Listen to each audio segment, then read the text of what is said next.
Hey guys, welcome back to Andy's Dinosaur Reviews. Today we are going to take a look at another of these new Adventure Force dinosaur figures that just recently have started to hit Walmarts, and this one is one of the more impressive figures, I think, as far as the overall appearance and size. It's very big. It's probably, I think, the biggest, or potentially one of the biggest for sure, of these Adventure Force figures. This is their Velociraptor, and you can see it's clearly not in any way, shape, or form an accurate Velociraptor, but it does sport a really beautiful Jurassic Park inspired sculpt overall, and I really am quite a fan of it. This is definitely something that I want to pick up, actually probably a couple of times in the future and repaint, because the detailing on the figure is quite nicely done. The size overall is impressive, and I feel like it would be a really cool figure to repaint. But as far as what we actually have here with this figure from its release, it's also really nicely done as far as both sculpt and paint. And again, these Adventure Force figures are pretty darn impressive coming from a company that usually just releases kind of cheap bootlegs and stuff. But personally, I am really impressed with this figure, just like I was with that somewhat ugly looking Spinosaurus. So let's go ahead and get a closer look at it right now. So starting up here at the head sculpt of our Velociraptor, again, like I stated, you can see it's a very Jurassic Park inspired sculpt overall, even including kind of that little crest that you see on the Velociraptors in Jurassic Park 3. So this could be a really fun figure to give that Jurassic Park 3 paint scheme to if you want a very large version, because again, it's pretty darn big, of a Jurassic Park 3 Velociraptor. But as far as this figure goes, you could see some really beautiful sculpt work up here on the face as far as the scales and everything go. Really nicely done, and it's given almost a Lost World Jurassic Park style paint scheme with a beautiful orange that kind of nicely transitions to almost a yellow and then kind of like a tan or an off-white down here. And I think the paint scheme that they've given it looks really nice. You can even see they've kind of dry brushed over a few areas to bring the scales out quite nicely. And then in the eye area, you can see they've darkened around the eye and given it like a yellowish green eye with a black pupil. The eye is painted a little bit sloppily right there, but it's not too bad. And other than that, I think the paintwork actually looks pretty natural up here on the head area. You can also see the nostrils sculpted out up here. If we take a look at the opposing side, the eye looks a little better over here, but not too much. They have actually given it kind of that slit-like pupil as well, like you see on the Jurassic Park Velociraptors.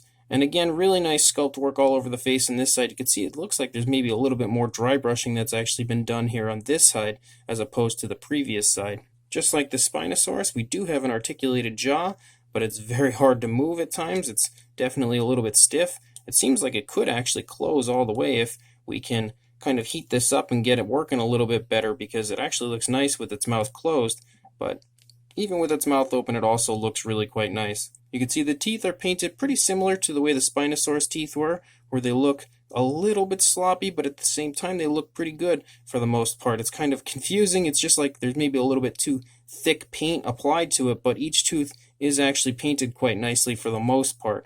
You can also once again see that kind of skin flap here on the inside of the mouth, and it appears to have a nice gloss coat to shine quite realistically. So the Adventure Force line has actually gone pretty far as providing a decent high quality figure, I think, applying things like gloss coats and everything to their figures. You can also see the tongue in there sticking up, and the inside of the mouth seems to be painted just like the Spinosaurus was, with like a purplish coloration, like a very dark purple. So really cool as far as that goes to already have some articulation and stuff with the figure. As we start to move down here into the body of the Velociraptor, actually up here on the top of the head you can see some really nice detailing as far as like the scales and stuff. But once we move into the neck, you can see lots of really cool creasing and everything going on there in the neck. A little bit of hanging skin actually in the throat, which looks pretty cool as well. And some beautiful paint application. You have like a very dark brown almost that runs along the spinal column, and then it transitions to like a very nice orange, and then a little bit of yellow, and then we have this kind of like a tan underbelly.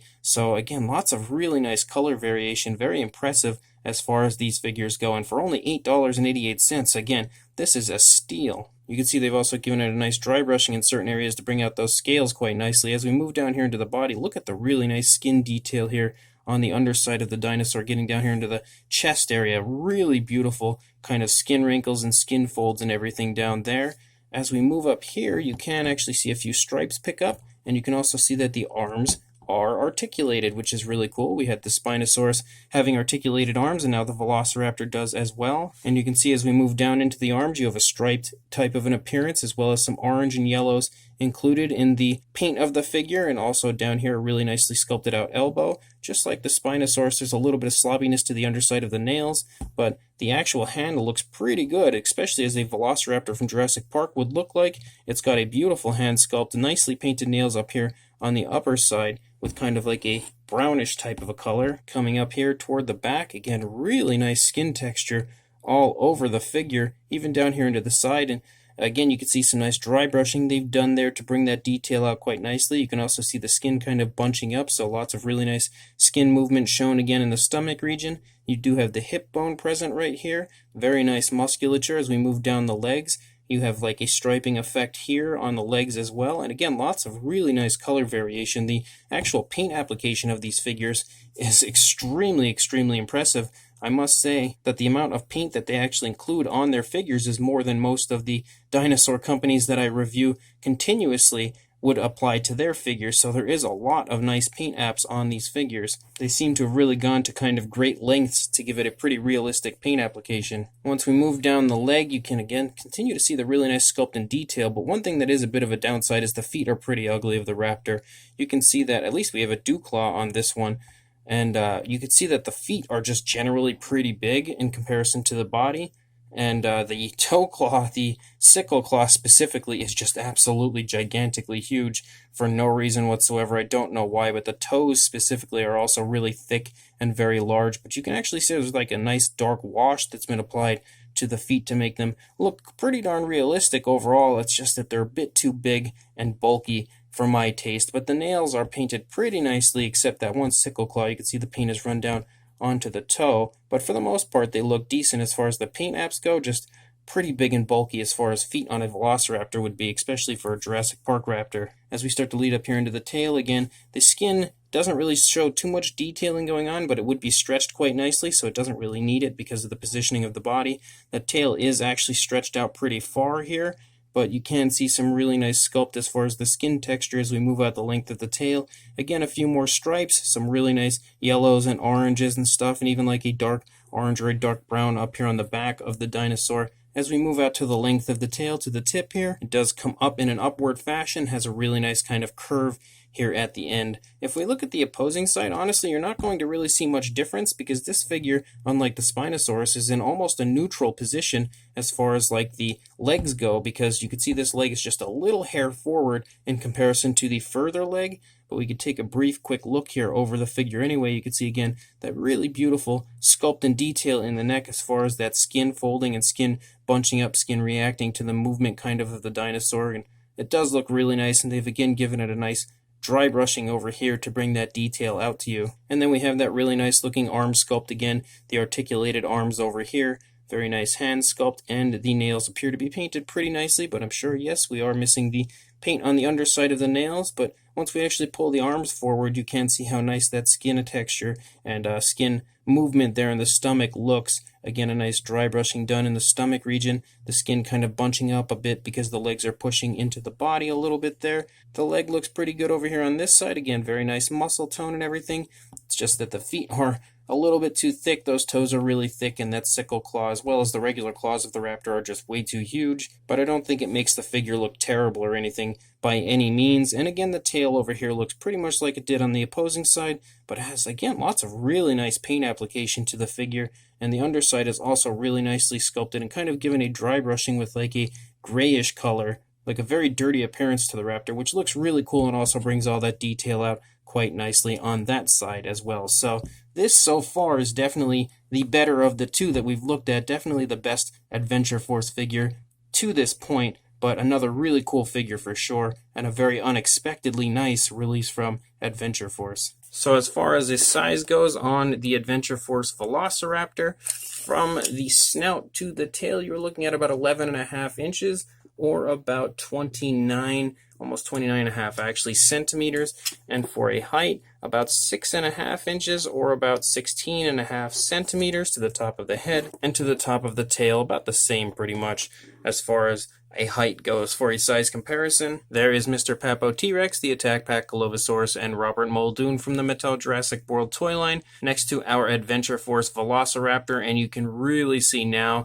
just how much size this figure does in fact sport. It's really sizable in comparison to these other figures here. Definitely a good bit larger than the Spinosaurus was. And to actually show you that, there is the Spinosaurus, the Adventure Force Spinosaurus as well. Now you can see as far as the length goes, there's not like a significant drastic difference, but as far as height goes, the Velociraptor is definitely a good bit taller than the Spinosaurus, but really nicely sized are both of these figures. Again, very impressive if you ask me. So this Adventure Force Velociraptor, this Jurassic Park style Adventure Force Velociraptor, is a really beautiful figure and much nicer than I ever would have expected Adventure Force to produce. The only downside that personally I can see on this figure, if you're looking for a nice Jurassic Park style Velociraptor, is the feet. The feet are definitely off as far as the size looks a little bit too big. The toes are just generally too thick, and the claws are way larger than they probably should be, especially the sickle claw.